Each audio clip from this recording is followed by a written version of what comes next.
ज़ोमैटो, ये नाम तो सब जानते हैं, पर क्या हम उस इंसान को जानते हैं जिसने इसे बनाया? आखिर वो कौन सी बात है जो इंडिया के सबसे बड़े स्टार्टअप्स में से एक के फाउंडर को ड्राइव करती है? चलिए, आज ज़ोमैटो के पीछे के इंसान दीपिंदर गोयल की थोड़ी हैरान करने वाली और उतनी ही कॉम्प्लेक्स कहानी को समझते हैं। सोचिए, इस एक लाइन में दीपिंदर गोयल की पूरी जिंदगी की कहानी छिपी है।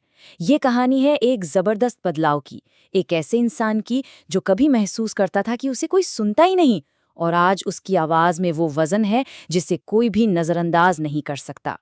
और यही तो उनकी कहानी का सबसे बड़ा ट्विस्ट है। अतीत में अनसुना किए जाने से लेकर आज एक ऐसी आवाज बनने तक का ये सफर हमें उस इंसान के बारे में बहुत कुछ बताता है जिसने ज़ोमैटो जैसा एम्पायर खड़ा कर दिया। कहते हैं ना, किसी भी कंपनी को समझना हो तो उसके बनाने वाले को समझना बहुत जरूरी है।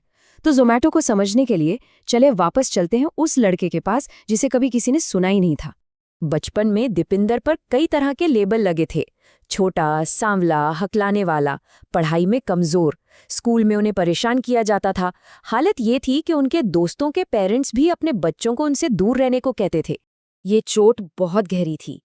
किसी के द्वारा सुने न जाने का जो एहसास होता है ना, शायद वही उनकी जिद की सबसे बड़ी वजह बना कि एक दिन कुछ ऐसा करना है कि पूरी दुनिया सुनने पर मजबूर हो जाए। तो सवाल ये उठता है कि इतने रिजेक्शन से जूझने वाला ये लड़का आखिर आईआईटी तक पहुंचा कैसे? देखिए, उनका एकेडमिक सफर कोई सीधी सड़क बिल्कुल नहीं था, बल्कि उसमें कुछ ऐसे मोड़ थे जिन्होंने कामयाबी को लेकर उनका पूरा नजरिया ही बदल दिया। उनकी कहानी किसी फिल्म स्क्रिप्ट से कम नहीं है। सुनिए, 11वीं क्लास में सिर्फ 42% नंबर। फिर एक टीचर ने नकल करने में मदद की और वो क्लास में थर्ड आ गए, जिससे अचानक पॉपुलर हो गए। अगली बार खुद नकल की कोशिश की तो फेल हो गए और समझ आ गया कि ये रास्ता सही नहीं है। फिर आया जेईई का एग्जाम, तैयारी थी नहीं तो वो देना ही नहीं चाहते थे। पिता ने कहा, अरे प्रैक्टिस के लिए दे आओ, और किस्मत देखिए, एग्जाम से ठीक पहले उन्हें फिजिक्स में मजा आने लगा और स्कोर इतना अच्छा आ गया कि आईआईटी दिल्ली में एडमिशन मिल गया। इस तरह किस्मत से मिली कामयाबी ने उनके अंदर एक अजीब सा डर पैदा कर दिया, जिसे कहते हैं इम्पोस्टर सिंड्रोम। मतलब उन्हें अंदर ही अंदर लगता था कि वो इस सफलता के हकदार नहीं हैं, कि वो एक तरह के फ्रॉड हैं और किसी भी दिन उनका पर्दाफाश हो सकता है। और सबसे हैरान करने वाली बात जानते हैं क्या है? एक इम्पोस्टर होने की यही गहरी भावना ज़ोमैटो की सबसे अलग और हट के फिलॉसफी की नींव बनी। चलिए देखते हैं कि कैसे उनकी ये पर्सनल सोच एक पूरी कंपनी का कल्चर बन गई। ज़ोमैटो को जो चीज़ बाकियों से अलग करती है वो है उनका काम करने का तरीका। जहां ज्यादातर कंपनियां तिमाही और सालाना टारगेट्स के पीछे भागती हैं, वहीं ज़ोमैटो में ऐसा कुछ है ही नहीं। कोई 5 साल का विजन प्लान नहीं, बस अगले हफ्ते पर फोकस। गोयल का मानना है कि गोल सेट करने से आप किसी की बेस्ट परफॉर्मेंस को असल में लिमिट कर देते हैं। हकलाने की वजह से वो एक इंट्रोवर्ट इंसान बने, लेकिन शायद इसी वजह से वो लोगों के साथ बहुत गहरे और भरोसे वाले रिश्ते बना पाते थे। और यही ज़ोमैटो के कल्चर का कोर बना, भरोसा। लेकिन हर कहानी के दो पहलू होते हैं ना। भरोसे पर बने इस बिना स्ट्रक्चर वाले कल्चर का एक दूसरा पहलू भी है, जो काफी डिमांडिंग और थोड़ा कंट्रोवर्शियल है। अब जरा गोयल के लीडरशिप स्टाइल के उस साइड को देखते हैं जिस पर अक्सर सवाल उठते हैं। गोयल अपनी टीम में ओनरशिप की मेंटालिटी को परखने के लिए एक सिंपल सा टेस्ट यूज करते हैं। सिचुएशन ये है, शुक्रवार शाम 6 बजे एक ज़रूरी टेक्निकल प्रॉब्लम आ जाती है जिसे ठीक करने में 2 घंटे लगेंगे। एक एम्प्लॉय मानसिकता वाला इंसान कहेगा, चलो इसे सोमवार को देखते हैं, जबकि एक ओनर मानसिकता वाला इंसान कहेगा, मैं घर नहीं जा रहा, ये अभी ठीक होगा। उनके लिए ये सिर्फ काम के घंटों की बात नहीं है, ये रवैये की बात है। उनका मानना है कि स्टार्टअप्स 9 to 5 की सोच पर नहीं बनाए जा सकते।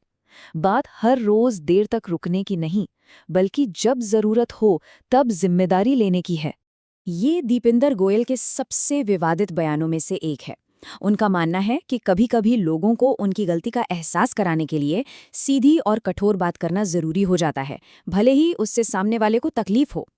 और ज़ोमैटो जिस गिग इकोनॉमी में काम करता है, उसकी ज़मीनी हकीकत इन आंकड़ों में साफ दिखती है। हर महीने करीब 1.5 लाख डिलीवरी पार्टनर्स भर्ती होते हैं और लगभग उतनी ही या उससे भी ज्यादा अपनी मर्जी से काम छोड़ देते हैं। ये इस इंडस्ट्री के स्केल और अस्थिरता दोनों को दिखाता है। तो पूरी कहानी को समझने के बाद हम वापस उसी विरोधाभास पर लौटते हैं जहां से हमने शुरू किया था। एक ऐसा लीडर जिसने सुने जाने के लिए एक पूरा प्लेटफॉर्म बनाया, लेकिन खुद खामोशी पसंद करता है।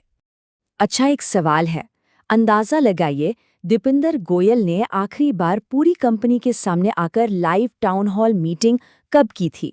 जवाब सुनकर शायद विश्वास न हो, लगभग 8 साल हो चुके हैं। जी हाँ, इतनी बड़ी सफलता के बाद भी लोगों के सामने बोलने की उनकी झिझक आज भी है। वो लाइव मीटिंग की जगह स्लैक पर टेक्स्ट के जरिए टाउन हॉल करना पसंद करते हैं।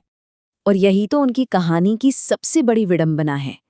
जिस लड़के ने सिर्फ इसलिए सफलता हासिल की ताकि लोग उसे सुने, आज जब पूरी दुनिया उसे सुनने को तैयार है तो वो खुद स्टेज से दूर रहता है। उन्होंने एक पूरा साम्राज्य खड़ा कर दिया ताकि आखिरकार उन्हें सुना जा सके। पर क्या उन्हें वो बात मिल गई है जो वो कहना चाहते हैं? ये एक ऐसा सवाल है जो इस लीडर की कॉम्प्लेक्स और अब तक जारी यात्रा पर हमें सोचने पर मजबूर करता है। तो ये थी दीपेंद्र गोयल की कहानी। अगर आपको एक कॉम्प्लेक्स फाउंडर पर ये गहरी नज़र पसंद आई तो इसे लाइक और शेयर करें, क्योंकि सुर्खियों के पीछे हमेशा एक कहानी होती है। मिलते हैं अगली बार।